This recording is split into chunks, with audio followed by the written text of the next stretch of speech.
ప్రభువైన యేసుక్రీస్తు నామంలో అందరికీ హృదయపూర్వక వందనములండి.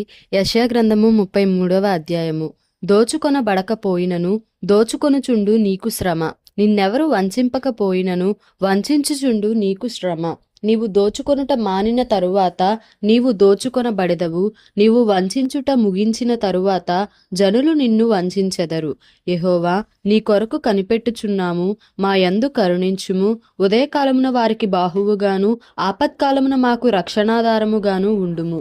మహాఘోషణ విని జనములు పారిపోవును. నీవు లేచుటతోనే అన్యజనులు చెదరిపోవుదురు.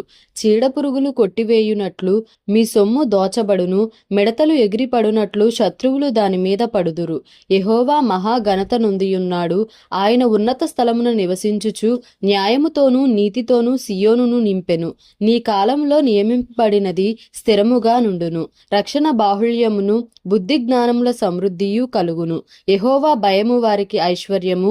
వారి శూరులు బయట రోదనము చేయుచున్నారు. సమాధాన రాయబారులు ఘోరముగా ఏడ్చుచున్నారు. రాజమార్గములు పాడైపోయెను, త్రోవను నడచువారు లేకపోయిరి. అష్షూరు నిబంధన మీరెను, పట్టణములను అవమానపరచెను, నరులను తృణీకరించెను. దేశము దుఃఖించి క్షీణించుచున్నది, లెబానోను సిగ్గుపడి వాడిపోవుచున్నది. షారోను ఎడారి ఆయెను, బాషానును కర్మెలును తమ చెట్ల ఆకులను రాల్చుకొనుచున్నవి. యెహోవా ఇట్లనుకొనుచున్నాడు, ఇప్పుడే లేచెదను, ఇప్పుడే నన్ను గొప్ప చేసుకునేదను, ఇప్పుడే నాకు ఘనత తెచ్చుకునేదను. మీరు పొట్టును గర్భము ధరించి కొయ్యకాలును కందురు. మీ ఊపిరియే అగ్ని అయినట్టు మిమ్మును దహించి వేయుచున్నది. జనములు కాలుచున్న సున్నపు బట్టీల వలెను, నరకబడి అగ్నిలో కాల్చబడిన ముళ్ల వలెను అగును. దూరస్తులారా ఆలకించుడి, నేను చేసిన దాని చూడుడి. సమీపస్తులారా నా పరాక్రమమును తెలిసికొనుడి. సియోనులోనున్న పాపులు దిగులు పడుచున్నారు, వణకు భక్తిహీనులను పట్టెను. మనలో ఎవడు నిత్యము దహించు అగ్నితో నివసింపగలడు? మనలో ఎవడు నిత్యము కాల్చుచున్న వాటితో నివసించును? నీతిని అనుసరించి నడుచుచు యథార్థముగా మాటలాడుచు నిర్బంధన వలన వచ్చు లాభమును ఉపేక్షించుచు లంచము పుచ్చుకొనకుండా తన చేతులను మలుపుకొని హత్యయను మాట వినకుండా చెవులు మూసికొని చెడుతనము చూడకుండా కన్నులు మూసికొనివాడు ఉన్నత స్థలమున నివసించును. పర్వతములలోని శిలలు అతనికి కోటయగును. తప్పక అతనికి ఆహారము దొరకును. అతని నీళ్లు అతనికి శాశ్వతముగా ఉండును. అలంకరింపబడిన రాజును నీవు కన్నులారా చూచెదవు. బహుదూరమునకు వ్యాపించుచున్న దేశము నీకు కనబడును. నీ హృదయము భయంకరమైన వాటిని బట్టి ధ్యానించును. జనసంఖ్య వ్రాయువాడెక్కడ ఉన్నాడు? తూచువాడెక్కడ ఉన్నాడు? బురుజులను లెక్కించువాడెక్కడ ఉన్నాడు? నాగరికము లేని ఆ జనమును, గ్రహింపలేని గంభీర భాషయు, నీకు తెలియని అన్య భాషయు పలుకు ఆ జనమును నీవికను చూడవు. ఉత్సవ కాలములలో మనము కూడుకొనుచున్న సియోను పట్టణమును చూడుము. నిమ్మళమైన కాపురముగాను తీయబడని గుడారముగాను నీ కన్నులు యెరూషలేమును చూచును. దాని మేకులెన్నడునూ ఊడదీయబడవు, దాని త్రాళ్లలో ఒక్కటి అయినను తెగదు. అచ్చట యెహోవా ప్రభావము గలవాడై మన పక్షమున నుండును. అది విశాలమైన నదులును కాలువలును ఉన్న స్థలముగా ఉండును. అందులో తెడ్ల ఓడ ఏదియూ నడువదు, గొప్ప ఓడ అక్కడికి రాదు. యెహోవా మనకు న్యాయాధిపతి, యెహోవా మన శాసనకర్త, యెహోవా మన రాజు, ఆయన మనలను రక్షించును. నీ ఓడ త్రాళ్ళు వదలిపోయెను, ఓడవారు తమ కొయ్య అడుగును దిట్టపరచరు, చాపను విప్పి పట్టరు. కాగా విస్తారమైన దోపుడు సొమ్ము విభాగింపబడును, కుంటివారే దోపుడు సొమ్ము పంచుకొందురు. నాకు దేహములో బాగులేదని అందులో నివసించువాడెవడును అనడు.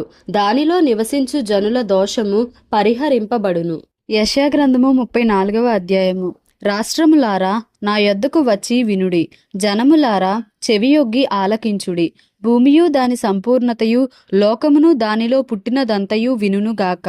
యెహోవా కోపము సమస్త జనముల మీదికి వచ్చుచున్నది, వారి సర్వ సైన్యముల మీద ఆయన క్రోధము వచ్చుచున్నది. ఆయన వారిని శపించి వధకు అప్పగించెను. వారిలో చంపబడిన వారు బయట వేయబడెదరు, వారి శవములు కంపుకొట్టును. వారి రక్తము వలన కొండలు కరగిపోవును, ఆకాశ సైన్యమంతయు క్షీణించును, కాగితపు చుట్టవలె ఆకాశ వైశాల్యములు చుట్టబడును. ద్రాక్షావల్లి నుండి ఆకు వాడి రాలునట్లు, అంజూరపు చెట్టు నుండి వాడినది రాలునట్లు వాటి సైన్యమంతయు రాలిపోవును. నిజముగా ఆకాశమందు నా ఖడ్గము మత్తిల్లును, ఎదోము మీద తీర్పు తీర్చుటకు, నేను శపించిన జనము మీద తీర్పు తీర్చుటకు అది దిగును. యెహోవా ఖడ్గము రక్తమయమగును, అది క్రొవ్వు చేత కప్పబడును. గొర్రె పిల్లల యొక్కయు మేకల యొక్కయు రక్తము చేతను, పొట్టేళ్ల మూత్ర గ్రంథుల మీది క్రొవ్వు చేతను కప్పబడును. ఎలయనగా బొస్రాలో యెహోవా బలి జరిగించును, ఎదోము దేశములో ఆయన మహా సంహారము చేయును. వాటితో కూడా గురిపోతులను వృషభములను కోడెలను దిగిపోవుచున్నవి. ఎదోమీయుల భూమి రక్తముతో నానుచున్నది, వారి మన్ను క్రొవ్వుతో బలిసి ఉన్నది. అది యెహోవా ప్రతిదండన చేయు దినము, సియోను వ్యాజ్యమును గూర్చిన ప్రతీకార సంవత్సరము. ఎదోము కాలువలు కీలగును, దాని మన్ను గంధకముగా మార్చబడును, దాని భూమి దహించు గంధకముగా ఉండును. అది రేయింబగళ్ళు ఆరకయుండును, దాని పొగ నిత్యము లేచును, అది తరతరములు పాడుగా నుండును. ఎన్నడును ఎవడును దానిలో బడి దాటడు. గోడ బాతులును ముళ్ళ పందులును దాని ఆక్రమించుకొనును, గుడ్లగూబయు కాకియు దానిలో నివసించును. ఆయన తారుమారు అను కొల నూలును చాచును, శూన్యమను గుండును పట్టును. రాజ్యము ప్రకటించుటకు వారి ప్రధానులు అక్కడ లేకపోవుదురు. దాని అధిపతులందరూ గతమైపోయిరి. ఎదోము నగరులలో ముళ్ళ చెట్లు పెరుగును, దాని దుర్గములలో దురదగొండ్లును గచ్చలును పుట్టును. అది అడవి కుక్కలకు నివాస స్థలముగాను, నిప్పుకోళ్లకు సాలగాను ఉండును. అడవి పిల్లులను నక్కలను అచట కలిసి కొనును. అచట అడవి మేక తన తోటి జంతువును కనుగొనును. అచట చువ్వపిట్ట దిగి విశ్రమ స్థలము చూచుకొనును. చిత్తగూబ గూడు కట్టుకొనును. అచట గుడ్లు పెట్టి పొదిగి నీడలో వాటిని కూర్చును. అచ్చటనే తెల్లగద్దలు తమ జాతి పక్షులతో కూడుకొనును. యెహోవా గ్రంథమును పరిశీలించి చదువుకొనుడి. ఆ జంతువులలో ఏదియూ లేకయుండదు, దేని జతపక్షి దాని యొద్ద ఉండక మానదు. నా నోట నుండి వచ్చిన ఆజ్ఞ ఇదే. ఆయన నోటి ఊపిరి వాటిని పోగు చేయును. అవి రావాలనని ఆయన చీట్లు వేసెను. ఆయన కొలనూలు చేత పట్టుకొని వాటికి ఆ దేశమును పంచిపెట్టును. అవి నిత్యము దాన్ని ఆక్రమించుకొనును, యుగ యుగములు దానిలో నివసించును. యెషయా గ్రంథము 35వ అధ్యాయము.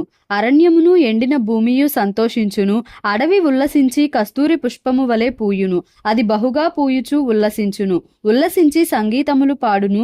లెబానోను సౌందర్యము దానికి కలుగును, కర్మెలు షారోనులకున్న సొగసు దానికుండును. అవి యెహోవా మహిమను మన దేవుని తేజస్సును చూచును.